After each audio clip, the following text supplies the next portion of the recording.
Okay, welcome everyone to our Global Insights Report webinar for 2022.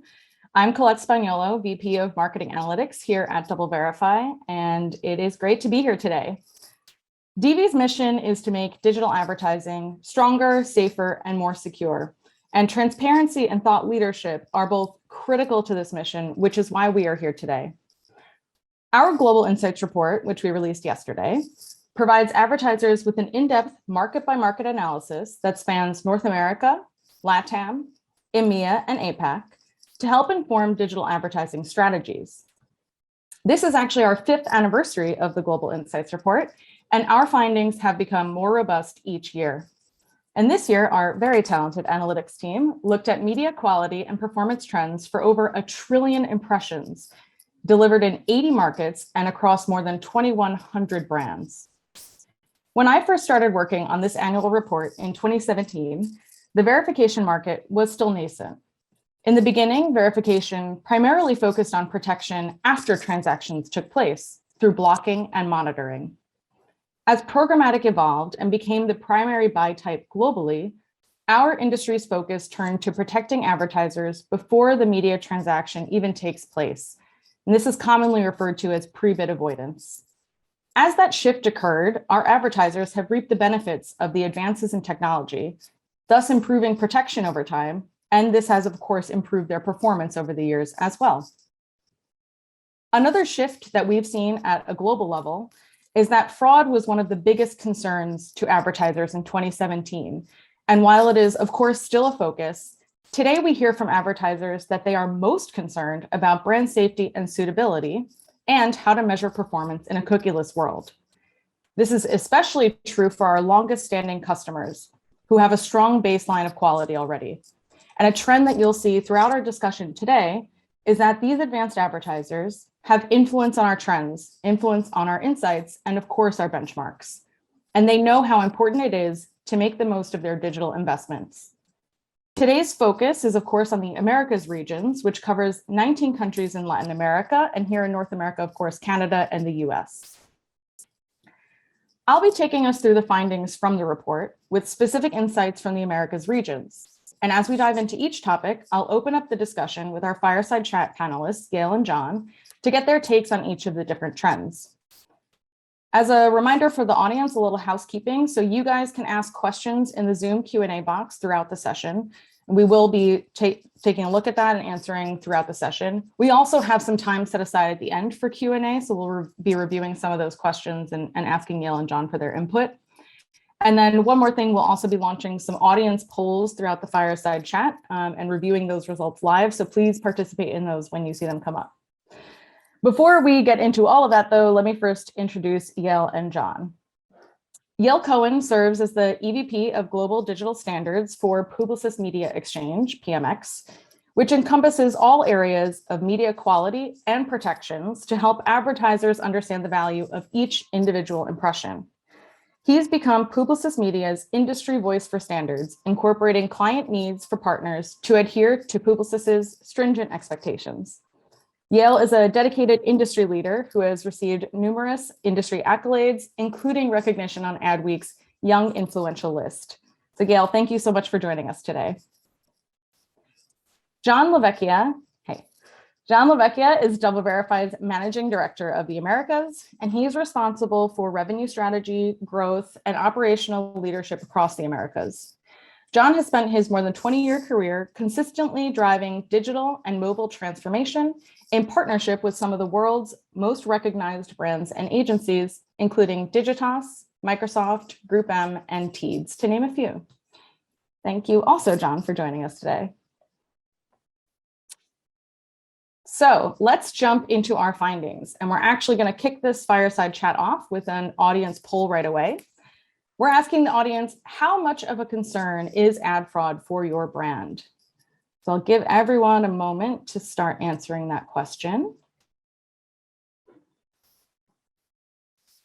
Getting good participation. So we'll leave that up for another minute or so in case you didn't get to it. But as everyone responds to that, Yale, I'd love to know from your perspective, how big of a concern is fraud for the advertisers that you work with? It's a great question. we're always looking at the fraud numbers and looking at them on a global basis, regional, US, et cetera. What's fascinating to us is how a lot of the numbers are trending in the right direction. But I think if we ever take our foot off the gas in terms of where we're looking to identify new areas of fraud and where there are areas like CTV or we're looking to uncover, I think we'll be remiss and we'll start to do our clients a disservice. So even though we're trending in the right direction, I think we're still very concerned about it across every different format, across every different platform, so that we can make sure that we continue to make sure to monitor it, to pre-bid on it, and use the right protections in place. Yeah, just to add on to that, from our view, ad fraud remains prolific and only continues to grow in both scope and sophistication. We often use this phrase, excuse me, fraud follows the money, and that is unequivocally true when we talk about emerging channels like CTV. Obviously, we're seeing a fairly significant shift from linear investment towards connected. And with that, you're seeing a spike in fraudulent activity. And again, remember, these are organized criminal organizations. They have assets and they have the technological know-how to break through in a significant way. And again, this is a reminder for brand marketers to really ensure that you are protected throughout the entirety of the media transaction, from pre-bid to pre-render and filtering solutions, all the way through post-bid blocking and monitoring. Yeah, and as I share the results of our first poll here, you can see that the audience is quite concerned with ad fraud, with the vast majority saying they are very concerned or somewhat concerned. So I'm glad that we have our next slide on this. So covering our fraud trends that we're seeing, fraud declined year over year, but that actually says more about pre-bid protections being in place than fraudsters not trying. And the only exception to this was LATAM, where fraud violations increased by 16% actually, because pre-bid adoption is still catching up to the global levels. Now, while post-bid fraud declined globally, this year saw a record in fraud schemes, which John started hinting at, right? They spiked by over 70% year over year from 2020 to 2021. An unprecedented number of schemes targeted CTV and video, the most complex and sophisticated of which included DV Uncovered, Octobot, Sneaky Terra, Viperbot, and Smokescreen, some of which you might have heard from industry press. These schemes alone attempted to steal more than $6 to $8 million each month from advertisers, and they're costing publishers too. DV estimates that they may have siphoned $140 million from publishers in 2021. So John, these trends seem at odds a little bit. Can you speak to what protections specifically are in place that are driving the post-bid fraud rates down, despite these fraud schemes constantly popping up? Of course. So I think there are a couple of reasons or a couple of examples. First off, the increase in pre-bid targeting and avoidance solutions that are being activated in market. While some of the SSPs and DSPs in market have those protections organically built into the solution, there are opportunities for marketers to tap into pre-bid segments to ensure full coverage, again, through the entirety of the transactional experience, from mitigating site and app fraud, malware, site spoofing, and so on. I alluded to this idea of pre-rendering solutions in the fraud question earlier on. Those solutions are unique in that they kind of sit between pre-bid and post-bid, enabling advertisers to further reduce waste and minimize any sort of fraudulent infractions across devices, including CTV, mobile, desktop, et cetera. Again, video filtering can be used for campaigns that are executed directly via publisher or through a DSP. And again, it gets activated once that ad request is received after the bid takes place. So again, a reminder to ensure that you have these protections in place because frankly, they work. Great. Yale, what about you? What are you hearing from clients about fraud, specifically as it relates to kind of newer platforms and devices like CTV, social, even mobile? Yeah, it's actually taken us a long time to feel comfortable in the connected television space, specifically because of some of the fraud schemes. And we've tried to start to think about how you create more direct relationships and then try to validate those impressions even directly with some of the premium publishers in PMPs and other areas. But as John mentioned, like there's so much scale coming into the marketplace that we still have to continue to think about how do you open that up in a responsible way.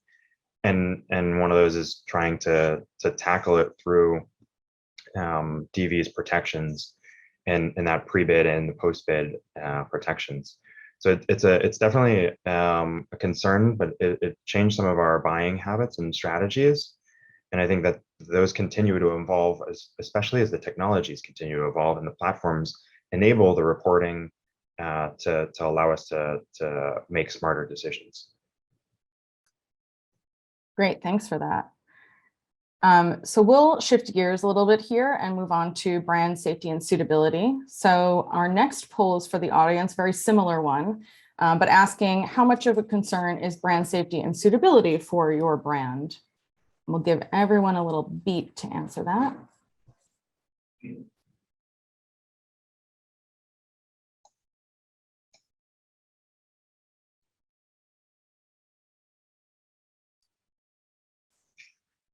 Awesome. So we'll leave that up for another minute or so, but as everyone's answering that question, the good news here for everyone, I think, is that the post-bid brand suitability violation rate is also falling, not just fraud. And this rate is now 9% lower than last year for an overall rate of 7.1% globally. Now, North America is driving this. So we're actually seeing the lowest violation rates globally here in North America at 6.6%. On the other hand, LATAM experiences the highest rates above 10%. And advertisers in general, we do see that they see their brand suitability violation rates decrease as their verification strategy matures. So John, can you talk through some of those tools that are in a mature brand safety and suitability toolkit? Like, what do I mean by that? Yeah, of course. So there are a variety of solutions available for brands to not only calibrate, but protect their brand and ensure that their ads are aligned and adjacent to appropriate suitable content. Each one of these solutions offers a different distinct purpose and is customized to that individual brand. So for example, inclusion and exclusion lists, category avoidance, leveraging semantic science or ontological solutions that give us a little bit more insight into the broader context of a particular page. This is ultimately where we generally direct clients to ensure protection with the kind of massively rapid news cycle that we're all operating and navigating in every single day. Additional tools would include mobile app controls, page exceptions, keyword and language targeting, etc. Sorry, the poll just jumped right in front of me. The thing to remember here is that we need to ensure the brands are protected. We also want to ensure that we're not impacting scale in a way that starts to compress the business opportunity for the publishing community. As we know, the great content that we all consume and absorb on a daily basis, more often than not, is provided by an ad-enabled business model. So we want to ensure that we're getting that crisp, accurate, high-quality journalism and that we're not impacting that in any way. In addition, the marketplace is putting some controls into place to help solve this challenge as well. And Collette, I think you're going to speak to this topic a little bit further. Yeah, exactly. So we're going to talk about brand safety, right? That's the brand safety part of brand safety and suitability. So in 2019, the Global Alliance for Responsible Media, or GARM, as we refer to them in the industry, in conjunction with the 4As, released the brand safety floor and suitability framework for the whole industry. And the brand safety floor identifies content that is considered completely unsafe and never appropriate for monetization. In DV's brand safety taxonomy, these topics are covered by 5 DV content categories, which you see on the right hand of your screen here. They're phishing, malware, spam, copyright infringement or piracy, and then extreme and graphic content as well. The good news is that adoption has been pretty strong, but adoption is not consistent yet across all of our clients.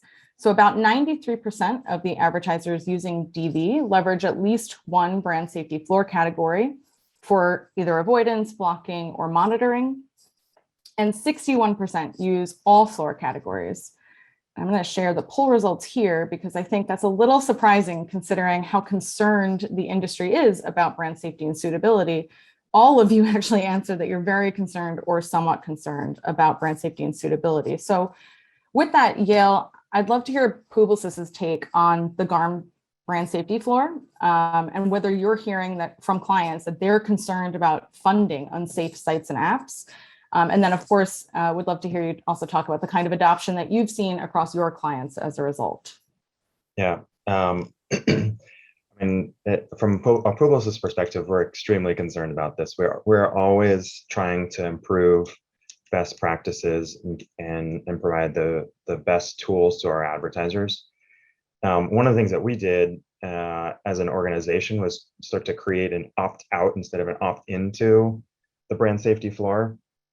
And I can safely say that we have about 100% of our clients opted in already, so that they're measuring and blocking based off of the DV capabilities. That's not for that's different and distinct from our brand suitability, and where clients can optimize towards brand suitability. But essentially, like, the industry framework has been such a huge relief, so that we can have commonalities across all of our clients. We can make sure that we're protecting everyone. We can create more controls services for our clients. I think one of the biggest things, and we have this continued mantra around how we can responsibly support news, and that only goes when you have that industry adoption around these safety and suitability settings. And then I'll say, as privacy concerns continue to crop up and cookieless deprecation, these types of suitability metrics allow us to create more customized contextual offerings for our clients, and it becomes just more increasingly important for us to use all the different tools to prevent and future-proof our advertisers and their performance outcomes too. Great, thanks. So more generally, when we take all of this together, we look at fraud and brand suitability. We've alluded to this already. The number of years that a brand has worked with a verification provider typically leads to greater sophistication and understanding of the value of verification tools.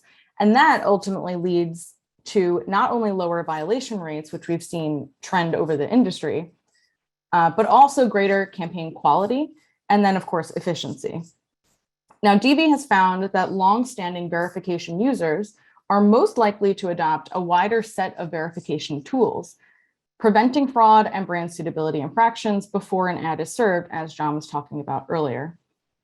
These advanced advertisers saw just over a 9% post-bid violation rate in 2021, which is 6% below the global average, but more importantly, 28% below more recent adopters. And this is even evident when we break it out by region. So in North America, where we have some of our most advanced customers when it comes to digital, ad tech, verification, here we see steady declines in violations. But in LATAM, where verification for many advertisers is still relatively new, the rates still have room to improve. So Yale, I'll kick it over to you. For advertisers that have that more advanced verification strategy, what do you find about their strategies that differs, right? Like, how have they evolved their strategies over time? I think one of the things that we've been talking about with clients that are a lot more sophisticated is they're starting to look at how brand safety and suitability has a massive impact around, like, just even like ESG services. You're just wasting impressions.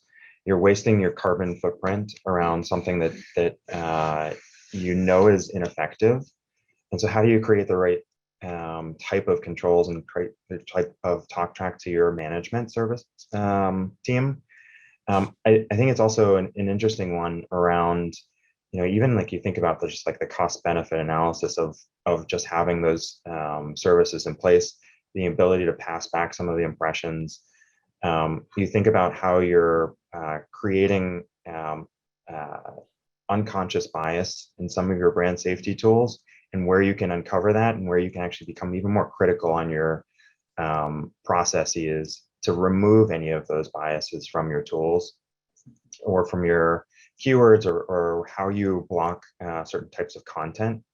So I think it's a interesting conversation where you never just set brand safety or suitability and then just let it go.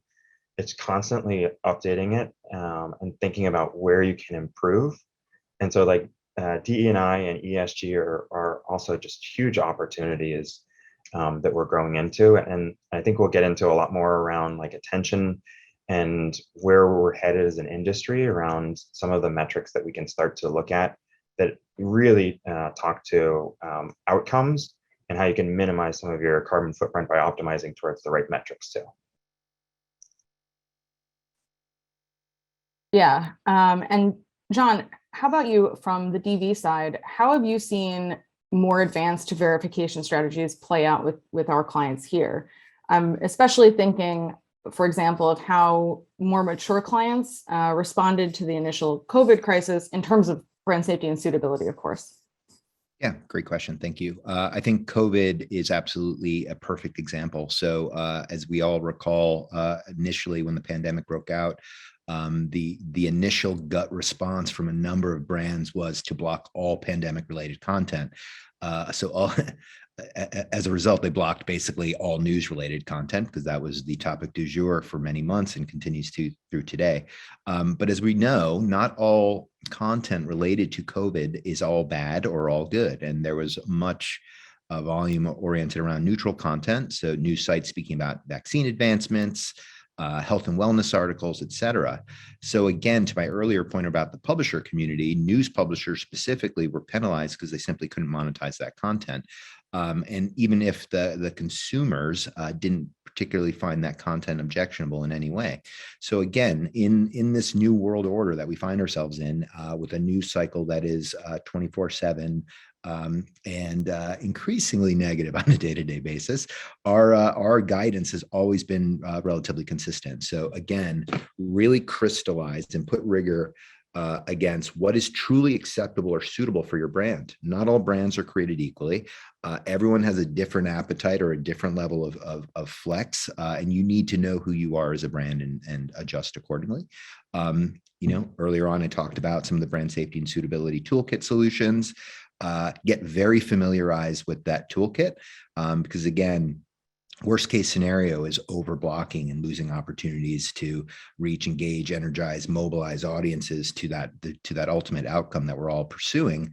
Over blocking is not the solution, and nuance and precision needs to be applied to just reinforce Yale's earlier point. And again, this is not set it and forget it, to again use Yale's phrase there. You need to monitor this constantly and adjust when you believe sentiment or shifts in the cycle, or again, if you're no longer comfortable with those guardrails that you had established, there are opportunities to revisit. But again, always focusing on this balance of driving protection without limiting scale. So that's covering kind of the more advanced advertisers. I wonder if either of you have any advice for brands, maybe particularly in Latin America, who are just starting to kind of embrace verification. What are some best practices or learnings from those more advanced brands who have more experience with this that they can learn from? Yale, we could start with you. I think the industry as a whole has been moving in the trend of more transparency, more accredited value. And I think that's a real key thing for clients who are just starting to embrace it. The value created by just having the reporting or the blocking is exponentially better and better for the longevity and responsibility of the brand. And I think it's even more important when you think about that the open web and even on social platforms, there's always some type of risk to your brand. And I think that's the biggest key to why brands should be embracing it, should be thinking about how to create that cost benefit analysis. It's the brand's opportunity to lose their customers based off of showing up next to misinformation or showing up next to terrorist type of content. And I think that's an unfortunate thing, and hopefully brands are very proactive to continue to grow and embrace more third-party and independent validation of the metrics, and then use those metrics to also improve their media quality and start to think about how they can use that for optimizations and increase their efficiencies, not just having it as a sort of like a tech tax and seeing it as it's just something that we're paying, and they don't find value, because there's really a massive amounts of value created by having this independent validation of metrics. Yeah, I mean, just to continue on that point, looking at some of the more emerging markets, obviously, there was a sentiment several years ago that this was that insurance policy. Insurance is something that you usually sign up for and don't look back until you need to renew it. The reality is that is not the way of the world, and the most sophisticated brands adopt this as a core to their digital strategy. But for these developing markets that are at the earliest stage of adoption, again, it's about developing, designing parameter standards, benchmarks that creates the law of the land for that particular brand portfolio, including governance, right? How you're actually going to manage, what controls are you going to put in place, and how does this get consistently activated across the entirety of your digital media mix? As we've touched on a few times today, this idea of ensuring there's pre-bid, pre-rendering, and post-bid tech, providing coverage throughout the entirety of the media transaction. And again, make sure that you're employing these solutions across all types of buying platforms, including walled gardens like social media, CTV, et cetera. And I think this gets illuminated when you really do look at LATAM versus North America. You see LATAM, which is an emerging, quickly improving marketplace as it relates to suitability and fraud infractions, but it's still a relatively nascent space. Look at that in contrast to the US, which is much more mature, and you can see the more sophisticated solutions having a real meaningful impact on performance. Awesome, thank you so much. So if we move on to viewability quickly, so for viewability, we have experienced more than 5 years actually of a trend of improvement. So in 2017, again, when we first launched this annual report, that was already more than a decade after the industry was first introduced to the concept of viewability. And at the time, still only 50% or so of ads were viewable. Now today, we've seen a big improvement, right? So video viewability is exceeding the recommended IAB threshold of 70%, and display is very close behind and inching closer.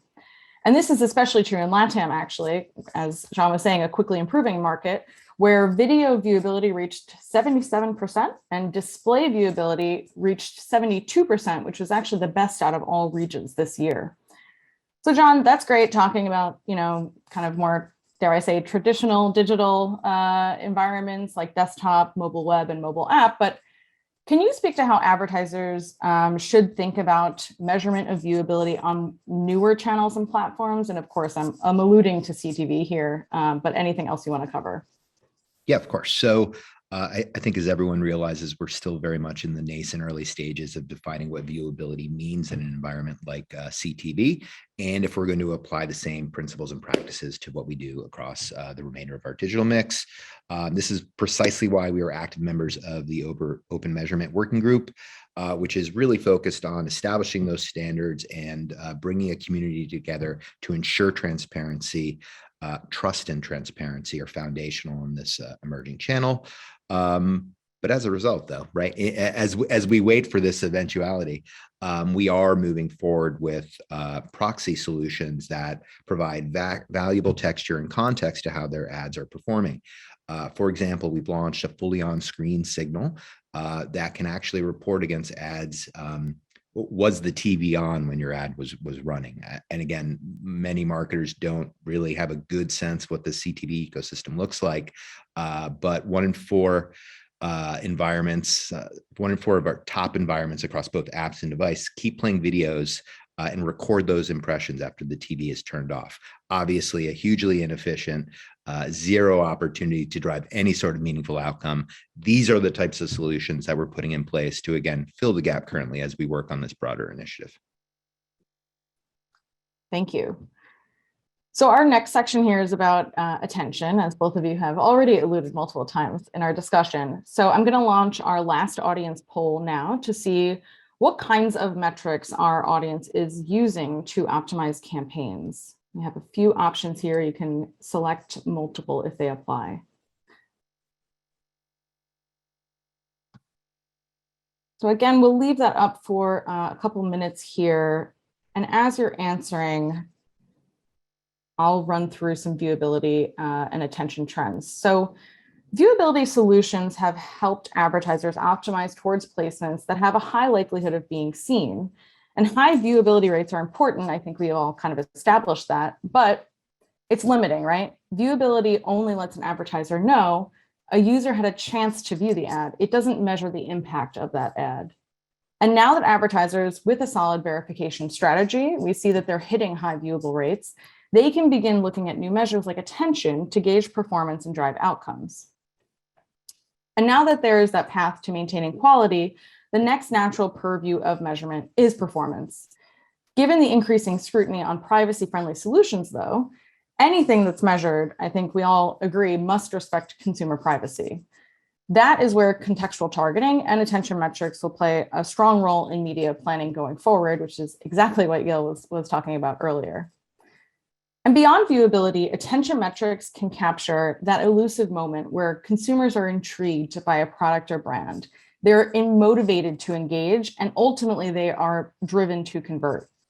And in a world where consumers see upwards of 10,000 ads per day, measuring attention can provide powerful insights into which ads are likely to perform.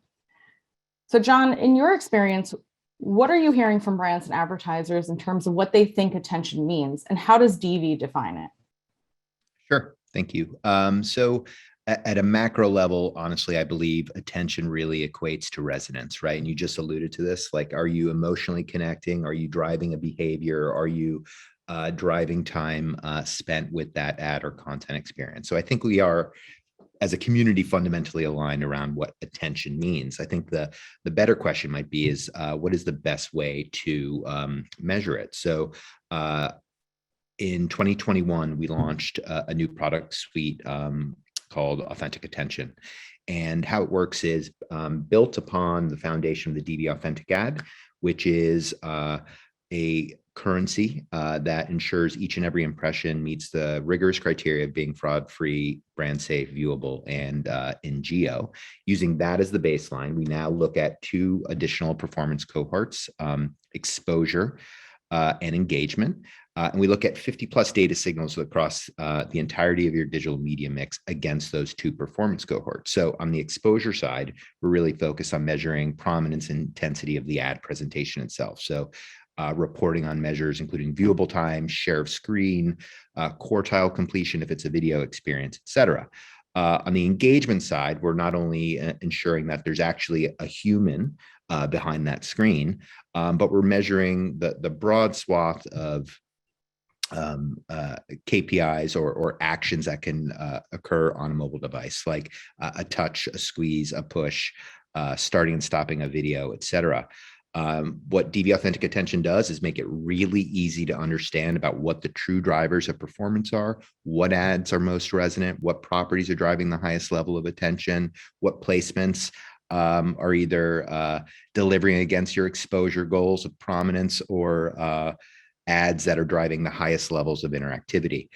It's a market-leading solution. It's unique in the verification space, and we are operating at full force in 22 to ensure that this becomes a currency of choice for the marketplace moving forward. Awesome, and I will share this poll results now because I think it speaks to, that the audience is already thinking about some of these more advanced metrics that lead into organically, right? The exposure and engagement indices that you were just covering. Ad interactions, or the engagements that we measure, is the highest answer here. At 72% of the audience are using those metrics already to optimize campaign performance. So Yale, what do you think about these poll results, right? Are your clients focused on these types of metrics? I know you started referring to that earlier, but would love to hear how Publicis specifically is using metrics like this to help clients. Yeah, even back to 2019, we were starting to look at the distinction of some of these metrics in our analytics teams, and even some of them within connected TV. And John mentioned, like, you even think about the screen on or off, and you're engaging with content. So like it's really important to have some of these measurement and then think about how you can actually get to what is the right ad interaction and resonance to a consumer. They think there's, as you guys said, there's 50 data points. So optimizing towards those is imperative. And it's not just a viewability number anymore, even though that's trending in the right direction. Now we have the luxury of, when you get to something like that, to think about other metrics to continue to improve upon that story, and how to create that resonance with the consumer. And so we're doing a number of testing to make sure that we have the right engagement metrics or attention metrics.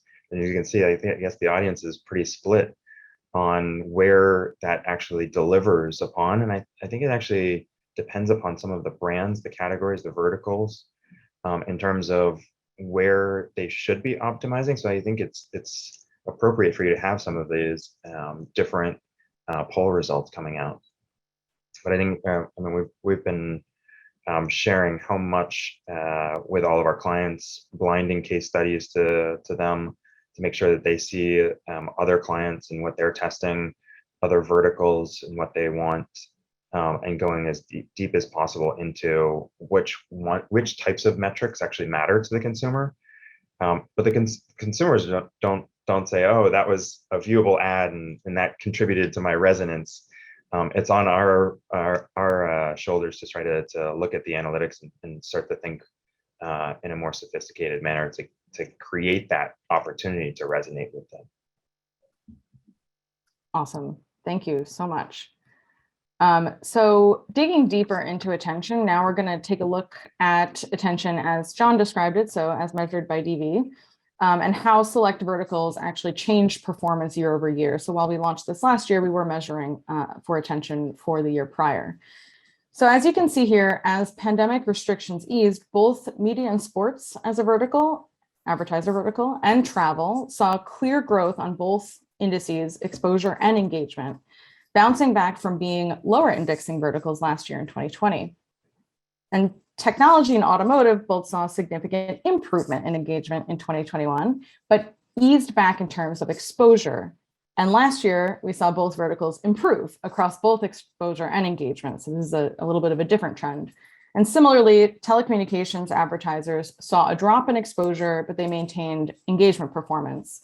So I'd love to hear you guys' thoughts on why you think some of these industries improved attention while others declined. So Yale, can you speak to why travel and media seem to improve year over year for both engagement and exposure? I mean, I think it's you talk about consumer mindsets and where they are receptive to certain types of opportunities. I think it's partly based off of our some of the tools becoming more sophisticated for us to optimize to, but just general differences in the categories as well. I think John can talk more around some of the other categories, but I think it's critical for every advertiser in their specific category to think differently and use other case studies to help you think about it, but not use that as your Bible on what you go to market with. Yeah, so just to continue on that thought, I think if we think about 2021 as a rebound year, and you look at how 2020 and frankly through today, how that affected both tech and auto, you can start to make some assumptions that lower exposure for both of those categories was a reflection of the increased competition for reach, frankly, in market. As ad budgets were back on the upward swing, there was more competition for the most premium, highest profile ad placements in the ecosystem. On the other side here, telecom benefited from pullbacks in other verticals that helped them gain broader exposure in 2020. So now we're basically just seeing that ease back to normal levels. But at the end of the day, what I think is most important here is that attention is not a clear-cut metric, and it requires you to have it activated in an always-on capacity to understand how trending shifts over time, There are macro market forces at play on any given day, and you want to ensure that you're extracting the full potential out of your digital investments, and you're ensuring that every single ad you're putting in marketplace is driving the desired impact of a meaningful outcome. Great, that segues really well into our final fireside chat question. So we kind of covered all of this today, but it took some time for the industry, as I noted earlier, to adopt and actually transact on viewability as a table stakes metric. And as you both noted, right, attention is super nuanced and kind of needs to be tailored to each brand. So what are your thoughts on attention measurement as a future currency? And we'll start with Yale. Yeah, I love it when you see imbalances in the marketplace, especially when you can actually identify opportunities for you to buy attention in a smarter, sophisticated manner. And I don't think I would recommend it as a currency to date. I do think it's something where you're gonna probably pay an exorbitant amount to transact on it. But I do think it's something where you can identify pockets and efficiencies by looking at the data and optimizing towards your needs.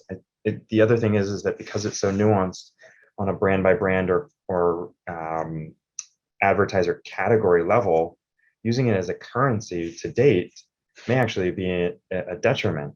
If you're taking an industry norm as the benchmark for attention, and then you may be in one of those client categories that is over-indexing against it, and you're just overpaying for it, those attention signals and metrics. So I think as a currency, it's certainly a really interesting idea, but I think it's not an opportunity for clients in our agency is to think about it differently in terms of optimization metric right now.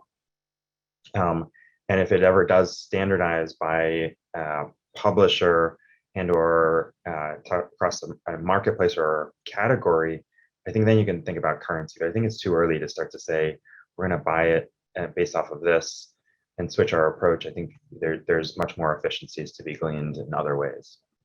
Yeah, I think it's a lot of the same challenges that, viewability had at its early onset, right? John, what are your thoughts here?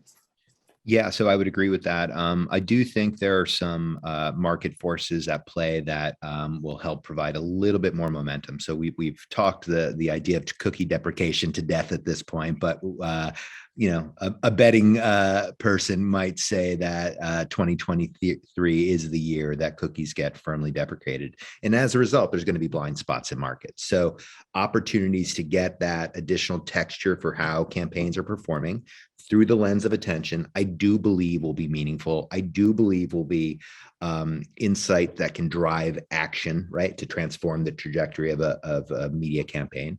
I do believe that's the case. And I do think cookie deprecation is at least one of those moments in time that can help drive some push there. And Yale, you alluded to this other idea of a push for standardization, right? So attention, I think we all have a slightly different definition of it. DV as a solution that brings together 50 plus data signals, as we've talked about, but there's not a standardized view of what that means. So there's kind of a couple forces at play here to get true massive market adoption. Standardization is one of those. But again, I think we just have to continue to prove out rather, that these signals matter, that they do fill a void in the marketplace. And again, many of our client partners are leaning in a way that reminds us all that it is very similar to the earliest days of viewability adoption.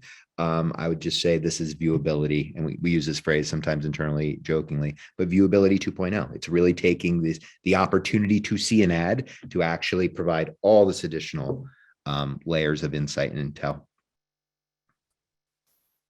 Love that. All right, so I think we are going to kick off the Q&A now, if you guys are cool with that. The first question that we have here, I will ask to Yale, because you were the first one to talk about that earlier. So what do you see brands doing to support DEI efforts through their media buying? When I talk to Lisa Torres, who runs our PMCQ, cultural quotient division. In terms of like media investments, and sometimes we jump into creating all these investment strategies or just go into just buying in multicultural, and you're missing some of the strategic approach and creating 100 different decisions before you even can approach the marketplace.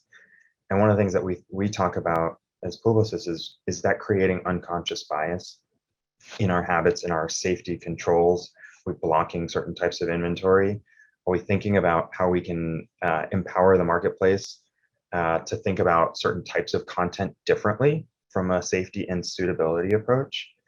And I think it's more than just categorizing it as DE&I versus non, but it's how you approach it and how you look for opportunities to make sure that you're supporting underrepresented voices and underrepresented properties through your metrics and not blocking some of them. So I think it's an interesting approach where you can't just go full force into here, we're going to buy this, but what are the types of controls that you have at your fingertips, and are you using them appropriately and responsibly in the DE&I space?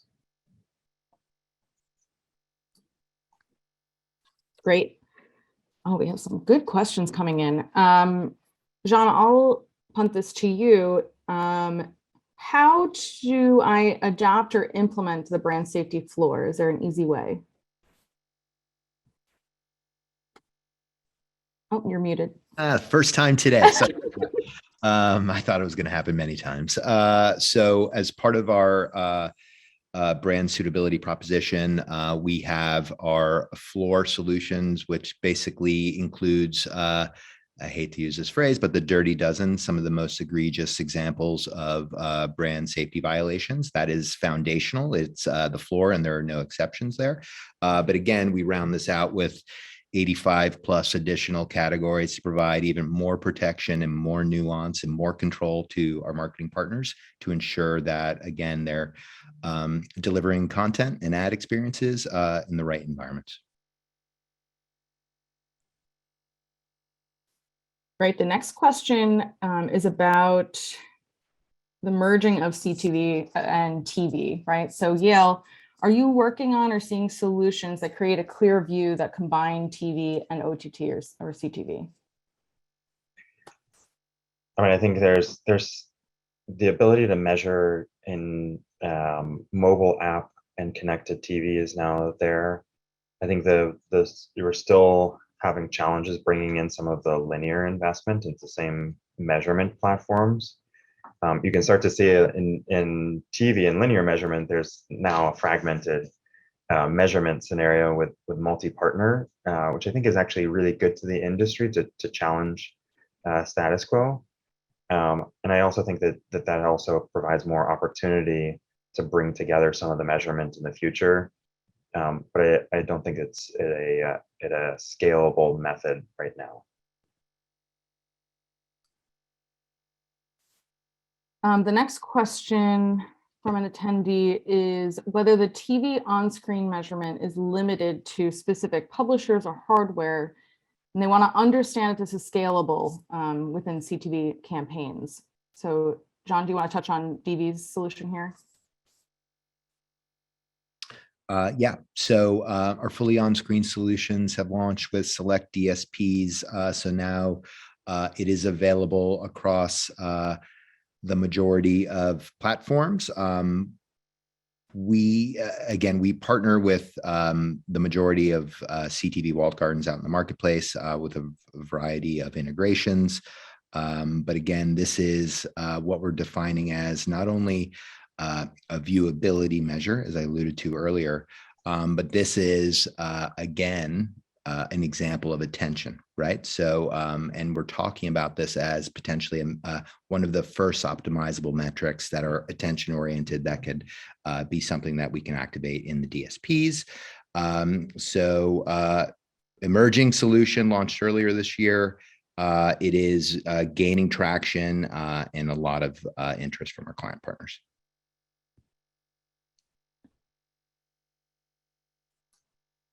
Great. Kind of on that attention thread, there's a question of what do you think of eye tracking technology?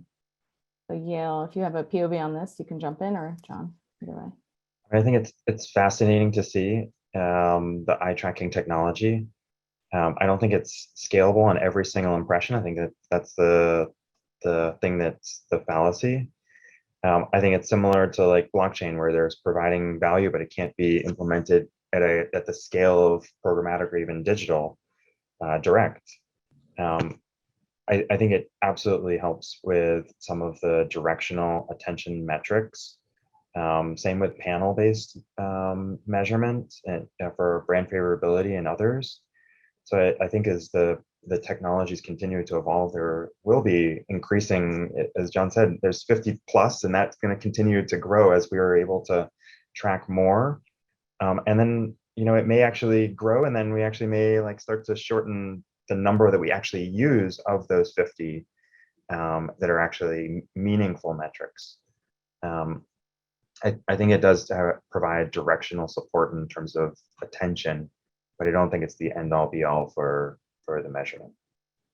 If I could add to that, I think you just touched on something that's really important, which is the scalability. And again, eye tracking in many instances is fully reliant on a panel, right? So your scale is obviously limited. It is directional. From a creative testing perspective, I actually think eye tracking has some value, just to understand again what components of an ad experience are driving that immediate visual resonance or response. That's valuable. It's an input into a broader measurement or evaluation story. But right now, as we look at the way we're approaching the market, it is exactly what you just said, Yale. One that is oriented around impressions, which is the entirety of the volume mix. And as that technology evolves in time, we'll continue to monitor it. The way it works today is just again, it's a limited value as it relates to the way we're defining attention. Yeah, it goes back to the balance of qualitative and quantitative, right? And scalability. Kind of in that same thread, there's a question from an attendee. Do you feel like some attention metrics are more important than others? Getting back into that 50 plus, Yale, do you have any specific ones in mind that are more important? I think I tried to answer this one before, that it's going to vary by client and category. And the only way you're going to find out is if you start to test and start to look at the actual individual metrics and how they contribute. But the other thing is that every brand's going to have different KPIs. So you're going to have some brands that are more brand health favored or like awareness driven versus some that are DR. So different metrics can help with the resonance to each individual. So I think it's important to think about this on your brand by brand level on what's actually meaningful, instead of, and even the poll results, you saw such diverse answers on what actually was meaningful to everyone on the webinar. Yeah, just to put a even finer point on that, as it relates to focusing on the campaign objectives. Again, every single brand will have, again, a different definition of attention and what they believe matters most to their brand. But if you drill it down to what they're actually trying to achieve, which is high awareness, you're going to focus on those exposure signals. If you're focusing on any sort of performance or direct response oriented ad experience, you could start to look at engagement, or again, a combination of the two. This space will continue to evolve, and as marketers get more sophistication and understanding of how to navigate attention, we'll likely see some more progress and development in this area. Great. One last question. Yale, you might have a funny response for this maybe, but why do you think some brands have not adopted the brand safety floor? Maybe they don't know how to do it, and you just reach out to your TV rep and let them know that's what you want to adopt.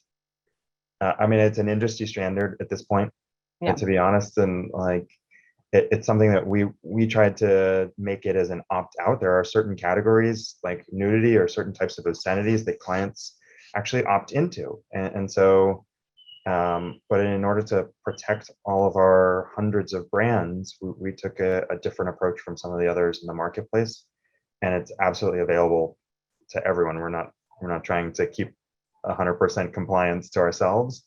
I would love the entire industry to be following the brand safety floor. Excellent.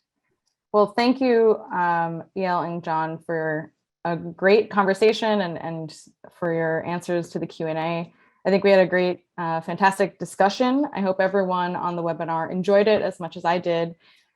Shameless plug, if you have not read our Global Insights report yet, we released it yesterday and you can download it directly from our site. So please check it out. A lot more trends, insights, and benchmarks as well by region and market and vertical are all contained within that report. So please check it out on our website. And then this session is also being recorded. So if you want to forward it to a colleague, you will be able to do that.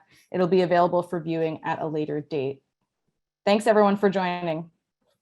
Thank you. Thank you.